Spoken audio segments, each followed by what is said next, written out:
जब सुलेमान यह प्रार्थना कर चुका तब स्वर्ग से आग ने गिरकर होम बलि तथा अन्य बलि को भस्म किया और यहोवा का तेज भवन में भर गया। याजक यहोवा के भवन में प्रवेश ना कर सके, क्योंकि यहोवा का तेज यहोवा के भवन में भर गया था। जब आग गिरी और यहोवा का तेज भवन में छा गया, तब सब इजरायली देखते रहे और फर्श पर झुककर अपना अपना मुंह भूमि की ओर किया और दंडवत किया और यूं कहकर यहोवा का धन्यवाद किया, वह भला है, उसकी करुणा सदा की है। तब सब प्रजा समेत राजा ने यहोवा की बलि चढ़ाई। राजा सुलेमान ने 22,000 बैल और 1,20,000 भेड़ बकरियां चढ़ाई। यूं पूरी प्रजा समेत राजा ने यहोवा के भवन की प्रतिष्ठा की। याजक अपना अपना कार्य करने के लिए खड़े रहें और लेवीय भी यहोवा के गीत गाने के लिए वाद्य यंत्र लिए हुए खड़े रहें, जिन्हें दाऊद ने राजा यहोवा की सदा की करुणा के कारण उसका धन्यवाद करने को बनाकर उसके द्वारा स्तुति कराई थी। और उनके सामने याजक लोग तुरहियां बजाते रहें और सब इजरायली खड़े रहें। फिर सुलेमान ने यहोवा के भवन के सामने आंगन के बीच एक स्थान पवित्र करके होम बलि और मेल बलि की चर्बी वहीं चढ़ाई, क्योंकि सुलेमान की बनाई हुई पीतल की वेदी होम बलि और अन्य बलि और चर्बी के लिए छोटी थी। उस समय सुलेमान ने अपने संग हमात की घाटी से लेकर मिस्र के नाले तक के समस्त इजरायली की एक बहुत बड़ी सभा ने 7 दिन तक पर्व को माना। 8वें दिन उन्होंने महासभा की। उन्होंने वेदी की प्रतिष्ठा 7 दिन की और पर्व को भी 7 दिन माना। 7वें महीने के 23वें दिन को उसने प्रजा के लोगों को विदा किया कि वे अपने अपने डेरे को जाएं, और वे उस भलाई के कारण जो यहोवा ने दाऊद और सुलेमान और अपनी प्रजा इज़राइल पर की आनंदित थे। यूं सुलेमान यहोवा के भवन और राजभवन को बना चुका और यहोवा के भवन में और अपने भवन में जो कुछ सामने बनाना चाहता उसने उसका मनोरथ पूरा हुआ। तब यहोवा ने रात में उसको दर्शन देकर उससे कहा, मैंने तेरी प्रार्थना सुनी और इस स्थान को यज्ञ के भवन के लिए बनाया।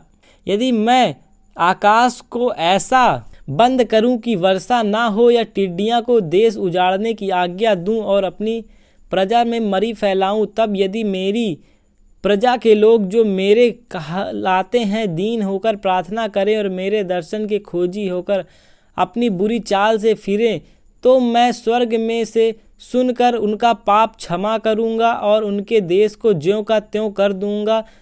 अब से जो प्रार्थना इस स्थान में की जाएगी उस पर मेरी आंखें खुली और मेरे कान लगे रहेंगे, क्योंकि अब मैं इस भवन को अपनाया और पवित्र किया है कि मेरे नाम सदा के लिए इसमें बना रहे। मेरी आंखें और मेरा मन दोनों नित्य यहीं लगे रहें।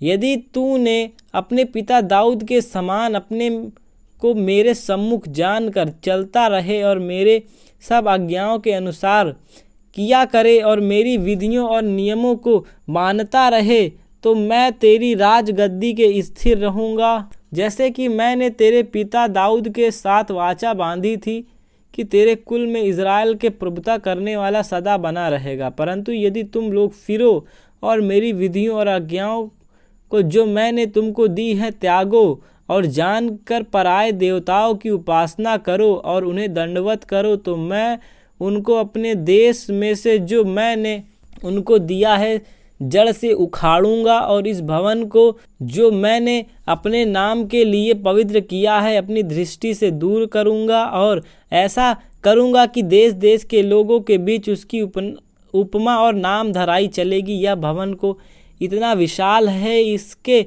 पास से आने जाने वाले चकित होकर पूछेंगे, यहोवा ने इस देश और इस भवन को ऐसा क्यों किया? तब लोग कहेंगे, उन लोगों ने अपने पितरों के परमेश्वर यहोवा को, जो उसको मिस्र से निकाल लाया था, त्याग कर पराये देवताओं को ग्रहण किया और उन्हें दंडवत की और उनकी उपासना की।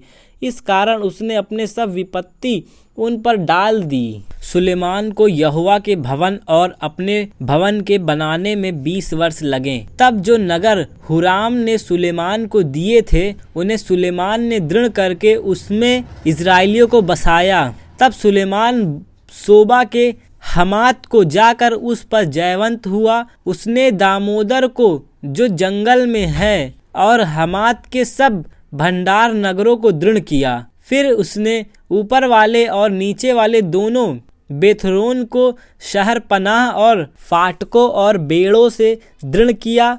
उसने बलात को और सुलेमान के जितने बंडहर थे और उसके रथों और सवारों के जितने नगर थे उनको, और जो कुछ सुलेमान ने यरूशलेम, लबानोन और अपने राज के सब देशों में बनाना चाहा, उन सबों को बनाया। हित्तियों, एमोरियों, परिज्जियों, हिब्बी और यबूसियों के बचे हुए लोग जो इज़राइल के ना थे, उनके वंश जो उनके बाद देश में रह गए और जिनका इज़राइलियों ने अंत न किया था, उनमें से बहुत को सुलेमान ने बेगार में रखा और आज तक उनकी वही दशा है। परंतु इज़राइल में से सुलेमान ने अपने काम के लिए किसी को दास न बनाया। वे तो योद्धा और उसके हकीम, उसके सरदार और उसके रथों और सवार के प्रधान हुए। सुलेमान के सरदारों के प्रधान जो प्रजा के लोगों पर प्रभुता करने वाले थे, वे 250 थे। फिर सुलेमान फिरौन की बेटी को दाऊदपुर में से उस भवन में ले आया जो उसके लिए बनाया था, क्योंकि उसने कहा, जिस जिस स्थान में यहोवा का संदूक आया है वह पवित्र है, इसलिए मेरी रानी इज़राइल के राजा दाऊद के भवन में ना रहने पाएगी। तब सुलेमान ने यहोवा की उस वेदी पर जो उसके ओसारे के आगे बनाई थी, यहोवा को होम बलि चढ़ाई।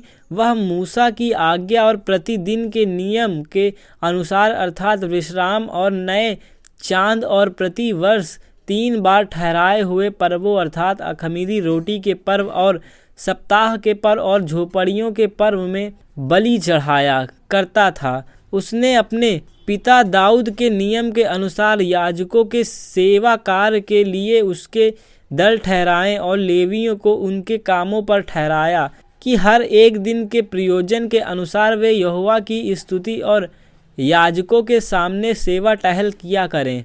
और एक एक फाटक के पास द्वारपालों को दल दल करके ठहरा दिया, क्योंकि यहोवा परमेश्वर के भक्त दाऊद ने ऐसी आज्ञा दी थी कि राजा ने भंडारों या किसी और बात के संबंध में याजक और उसके लेवी को जो जो आज्ञा दी थी उन्होंने उसे ना टाला।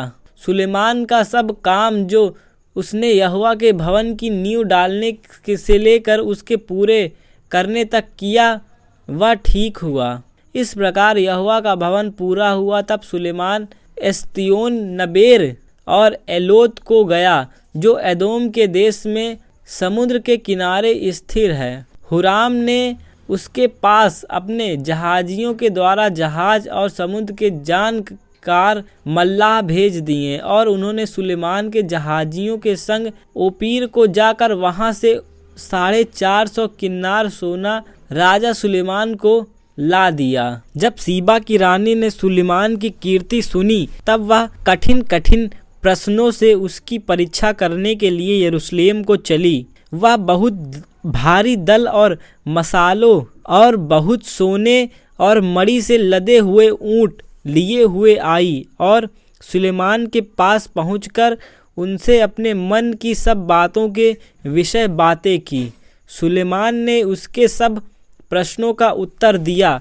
कोई बात सुलेमान की बुद्धि से ऐसी बाहर ना रही कि वह उससे ना बात कर सके। जब सीबा की रानी ने सुलेमान की बुद्धिमानी और उसका बनाया हुआ भवन और उसकी मेज पर भोजन देखा, और उसके कर्मचारी किसी रीति से बैठते और उसके टहलुए किस रीति से खड़े रहते और कैसे कैसे कपड़े पहने रहते हैं, और उसके पिलाने वाले कैसे हैं और वे कैसे कपड़े पहने हैं, और वह कैसी चढ़ाई है और जिससे वह यहोवा के भवन को जाया करता है। जब उसने यह सब देखा तब वह चकित हो गई। तब उसने राजा से कहा, मैंने तेरे कामों और बुद्धिमानों की कीर्ति अपने देश में सुनी, वह सच ही है, परंतु जब तक मैंने अपनी आँख से आकर अपनी आँखों से यह न देखा तब तक मैंने उसकी प्रतीति ना की थी। परंतु तेरी बुद्धि की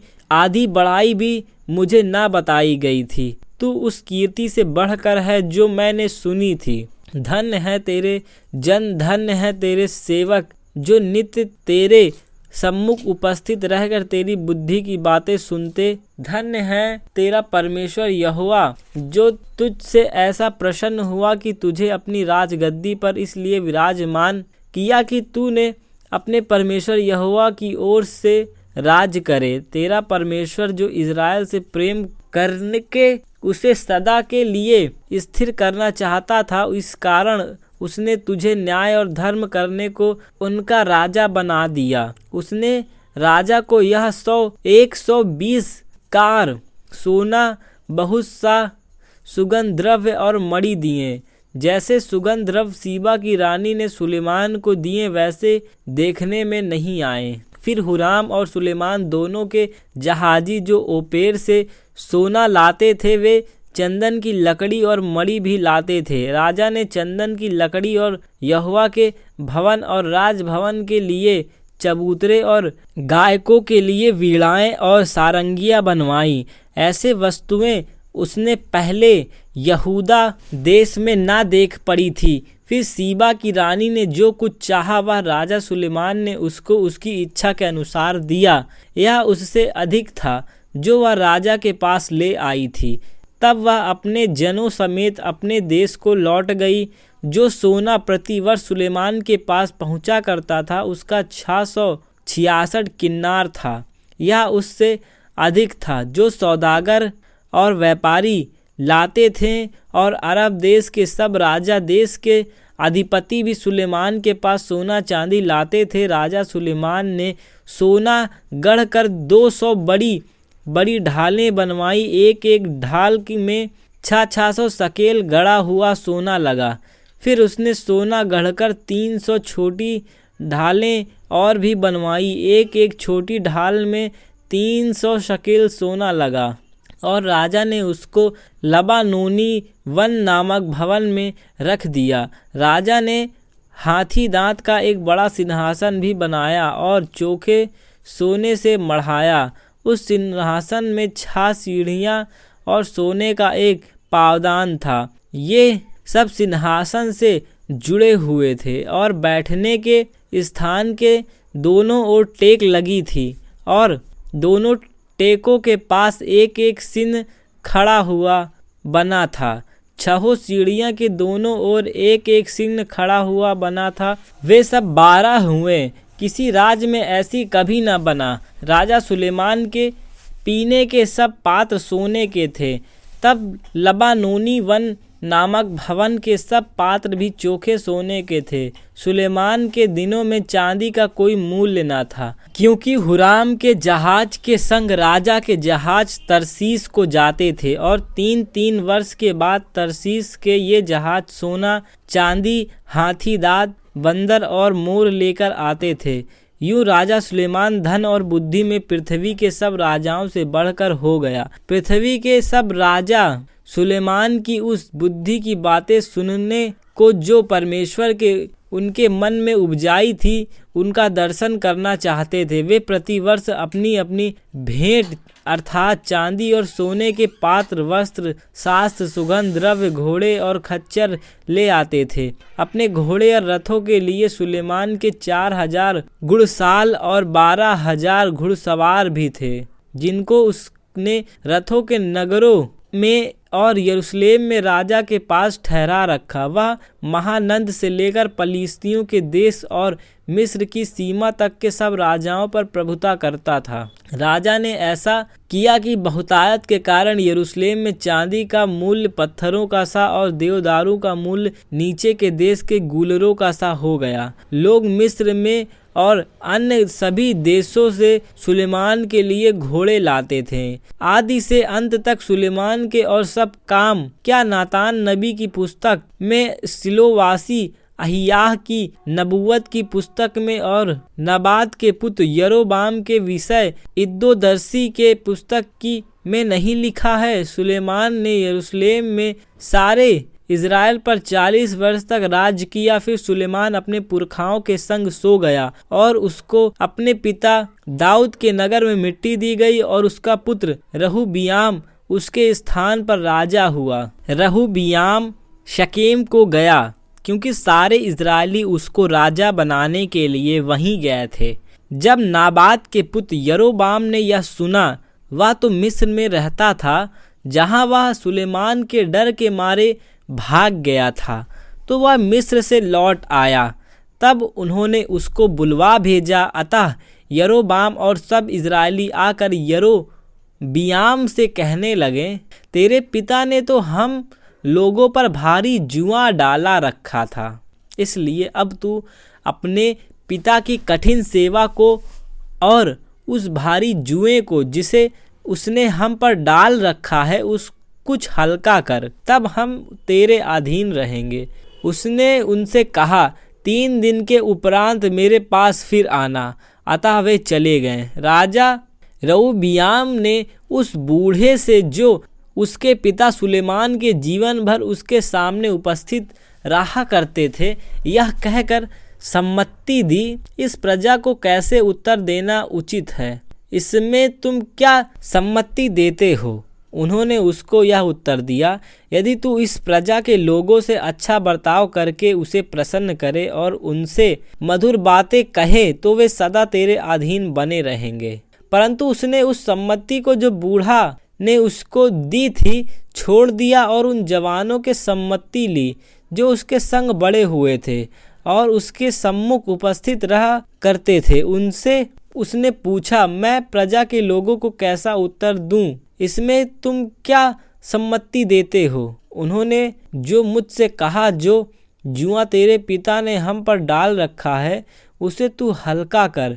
जवान ने जो उसके संग बड़े हुए थे उसको यह उत्तर दिया, उन लोगों ने मुझसे कहा है, तेरे पिता ने हमारा जुआ भारी किया है, परंतु उससे हमारे लिए हल्का कर। तू उनसे कहना, तेरी छुंगलियाँ मेरे पिता की कटी से भी मोटी ठहरेंगी। मेरे पिता ने तुम पर जो भारी जुआ रखा था उसे मैं और भी भारी करूँगा। मेरा पिता तो कुछ को कोड़े से ताड़ना देता था, परंतु मैं बिच्छुओं से दूंगा। तीसरे दिन जैसे राजा ने ठहराया था, तीसरे दिन मेरे पास फिर आना। वैसे ही यरोबाम और सारी प्रजा रहूबियाम के पास उपस्थित हुई। तब राजा ने उनसे कड़ी बातें की और रहूबियाम राजा ने बूढ़ों की दी हुई सम्मति छोड़कर जवानों की सम्मति के अनुसार उनसे कहा, मेरे पिता ने जो जुआ भारी कर दिया था, परंतु मैं उसे और भी कठिन कर दूंगा। मेरे पिता ने जो तुमको कोड़े से ताड़ न दी, परंतु मैं बिच्छुओं से ताड़ न दूंगा। इस प्रकार राजा ने प्रजा की विनती न मानी। इसका यह कारण है कि जो वचन यहोवा ने सिलोमवासी अहियाह के द्वारा नाबात के पुत्र यरोबाम से कहा था, उसको पूरा करने के लिए परमेश्वर ने ऐसा ही ठहराया था। जब समस्त इज़राइलियों ने देखा कि राजा हमारी नहीं सुनता, तब वे बोले, दाऊद के साथ हमारा क्या अंश? हमारा ईसाई के पुत्र में कोई भाग नहीं है। हे इज़राइली, अपने अपने डेरों को चले जाओ। अब हे दाऊद, अपने ही घराने की चिंता कर। तब सब इज़राइली अपने डेरे को चले गए। केवल जितने इज़राइली यहूदा के नगरों में बसे हुए थे उन्हीं पर रहूबियाम राज करता रहा। तब राजा रहूबियाम ने हिरोराम को, जो सब नगरों बिगारों पर अधिकार था, भेज दिया और इज़राइल ने उस पर पथराव किया और वह मर गया। तब रहूबियाम फुर्ती से अपने रथ पर चढ़ के यरूशलेम को भाग गया। यूं इज़राइल दाऊद के घराने से फिर गया और आज तक फिरा हुआ है। जब रहूबियाम यरूशलेम को आया, तब उसने यहूदा और बिन्यामी के घराने को, जो मिलकर 1,80,000 अच्छे योद्धा थे, इकट्ठा किया और इज़राइल के साथ युद्ध करे जिससे राज्य रहूबियाम के वश में फिर आ गया।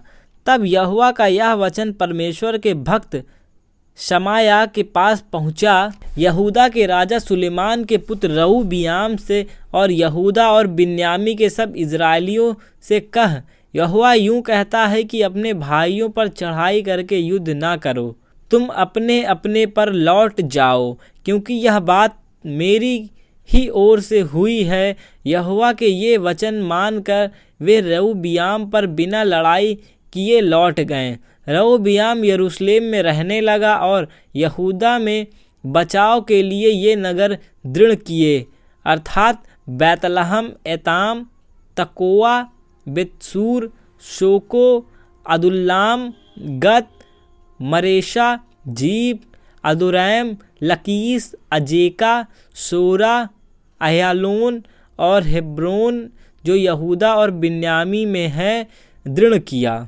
उसने दृढ़ नगरों को और भी दृढ़ करके उनमें प्रधान ठहराए और भोजन वस्तु और तेल और दाख मधु के भंडार रखवा दिए। फिर एक एक नगर से उसने ढाल और भाले रखवा कर उसको अत्यंत दृढ़ कर दिया। यहूदा और बिन्यामी तो उसके अधिकार में थे। सारे इज़राइल के याजक और लेवीय भी अपने सारे देश को उठकर उसके पास गए। यूं लेवी अपने चराइयों और निज भूमि को छोड़कर यहूदा और यरूशलेम में आए, क्योंकि यरोबाम और उसके पुत्र ने उसको निकाल दिया था कि वे यहोवा के लिए याजक का काम ना करें, और उसके ऊंचे स्थानों में बकरा देवताओं और अपने बनाए हुए बछड़ों के लिए और अपनी ओर से याजक ठहरा दिए। लेवीय के बाद इज़राइल के सब गोत्रों में से जितने मन लगाकर इज़राइल के परमेश्वर यहोवा के खोजी थे, वे अपने पितरों के परमेश्वर यहोवा को बलि चढ़ाने के लिए यरूशलेम को आए। उन्होंने यहोवा का राज स्थिर किया और सुलेमान के पुत्र रहूबियाम को 3 वर्ष तक दृढ़ कराया, क्योंकि 3 वर्ष तक वे दाऊद और सुलेमान की लीक पर चलते रहे। रहूबियाम ने एक स्त्री से विवाह कर लिया, अर्थात महलत से, जिसका पिता दाऊद का पुत्र यरोमोत और माता ईशै के पुत्र एलीआब की बेटी अबीहैल थी। उससे यूश, शर्मयाह और जहाम नामक पुत्र उत्पन्न हुआ। उसके बाद उसने अबशलोम की बेटी माका से विवाह कर लिया और उससे अबियाह, अत्ते, जीजा और सलोमीत उत्पन्न हुए। रहूबियाम ने 18 रानियां ब्याह ली और 8 रखेलियां रख ली, और उसके 28 बेटे, सब 60 बेटियां उत्पन्न हुईं। अबशलोम की बेटी माका से वह अपनी सब रानियों और रखेलियों से अधिक प्रेम करता था। रहूबियाम ने माका के बेटे अबियाह को मुख्य और सब भाइयों के प्रधान इस विचार से ठहरा दिया कि उससे राजा बनाए। उसने समझ बूझ कर काम किया और उसने अपने सब पुत्रों को अलग अलग करके यहूदा और बिन्यामी के सब देशों के सब गढ़ वाले नगरों में ठहरा दिए और उन्हें भोजन वस्तु बहुतायत से दी और उनके लिए बहुत सी स्त्रियां ढूंढी। परंतु जब रहूबियाम का राज दृढ़ हो गया और वह आप स्थिर हो गया, तब उसने और उसके साथ सारे इज़राइल ने यहोवा की व्यवस्था को त्याग दिया। उन्होंने जो यहोवा से विश्वासघात किया, इस कारण राजा रहूबियाम के 5वें वर्ष मिस्र के राजा शीशक ने 1200 रथ और 8000 सवार लिए हुए यरूशलेम पर चढ़ाई की, और जो लोग उसके संग मिस्र से आए, अर्थात लूबी, सुक्कीय, कूसी, ये अनगिनत थे। उसने यहूदा के गढ़ वाले नगरों को ले लिया और यरूशलेम तक आया। तब शमायाह नबी रहूबियाम और यहूदा के हकीमों के पास, जो शीशक के डर के मारे यरूशलेम में इकट्ठा हुए थे, आकर कहने लगे, यहोवा यूं कहता है कि तुमने मुझको छोड़ दिया है, इसलिए मैंने तुमको छोड़कर शीशक के साथ हाथ में कर दिया है। तब इज़राइल के हाकिम और राजा दीन हो गए और कहा, यहोवा धर्मी है। जब यहोवा ने देखा कि वे दीन हुए हैं, तब यहोवा का यह वचन शमायाह के पास पहुंचा, वे दीन हो गए हैं, मैं उनको नष्ट ना करूंगा, मैं उनका कुछ बचाव करूंगा और मेरी जलजलाहट शीशक के द्वारा यरूशलेम पर ना भड़केगी। तो भी वे उसके अधीन रहेंगे, ताकि वे मेरी और देश देश के राज्यों की सेवा में अंतर को जान लें। तब मिस्र का राजा शीशक यरूशलेम पर चढ़ाई करके यहोवा के भवन की अनमोल वस्तुएं और राजभवन की अनमोल वस्तुएं उठा ले गया। वह सब कुछ उठा ले गया और सोने की जो ढालें सुलेमान ने बनाई थी उसको भी वह ले गया। तब राजा रहूबियाम ने उसके बदले पीतल की ढालें बनवाई और उन्हें पहरुओं के प्रधानों के हाथ सौंप दिया। और जो भवन के द्वार की रखवाली करते थे, जब जब राजा यहोवा के भवन में आता तब तक पहरुए आकर उन्हें उठा ले जाते और फिर पहरुओं की कोठरी में लौटा कर रख देते थे। जब रहूबीम दीन हुआ तब यहोवा का क्रोध उस पर से उतर गया और उसने उसका पूरा विनाश ना किया, और यहूदा की दशा कुछ अच्छी भी थी। अतः राजा रहूबियाम यरूशलेम में दृढ़ होकर राज करता रहा। जब रहूबियाम राज करने लगा तब 21 वर्ष की आयु का था, और यरूशलेम में अर्थात उस नगर में जिसे यहोवा ने अपना नाम बनाए रखने के लिए इज़राइल के सारे गोत्र में से चुने हुए लिया था, अर्थात 17 वर्ष तक राज करता रहा। उसकी माता का नाम नामा था, जो अम्मोनी स्त्री थी। उसने वह कार्य किया जो बुरा है, अर्थात उसने अपने मन को यहोवा की खोज में ना लगाया। आदि से अंत तक रहूबियाम के काम क्या शमायाह नबी और ईदो दर्शी की पुस्तक में वंशावली की रीति पर नहीं लिखी है? रहूबियाम और यरोबाम के बीच तो लड़ाई सदा होती रही, और रहूबियाम अपने पुरखाओं के संग सो गया और दाऊदपुर में उसको मिट्टी दी गई, और उसका पुत्र अबियाह उसके स्थान पर राज करने लगा।